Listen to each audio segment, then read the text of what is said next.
মাথায় সিঁদুর লাগানো মহিলারা এই তিনটি কথা জেনে নিন। কথিত আছে মেয়েরা সিঁদুর লাগালে তাদের স্বামীর আয়ু বৃদ্ধি পায় এবং সংসার সুখের হয়। তবে ভুল করেও সিঁদুর লাগানোর সময় এই তিনটি কাজ করবেন না, না হলে হিতে বিপরীত হয়ে স্বামীর প্রাণ সংকট হতে পারে।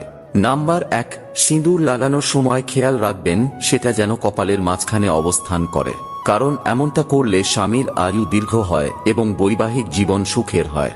নাম্বার 2, বিবাহিত মহিলাদের এই বিষয়ে বিশেষ যত্ন নেওয়া উচিত যে সিঁদুর লাগানোর সময় কখনো দাঁড়ানো অবস্থায় এটি লাগাবেন না, বরং আরাম করে বসেই সিঁদুর লাগানো উচিত। এছাড়াও সিঁদুর লাগানোর সময় আপনাকে অবশ্যই একটি টিপ পড়তে হবে।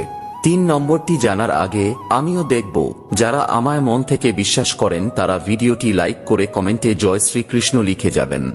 নাম্বার 3, বিবাহিত নারীদের সব সময় এটি খেয়াল রাখা উচিত যে তাদের সিঁদুরের বাক্স যেন কোনো জায়গা থেকে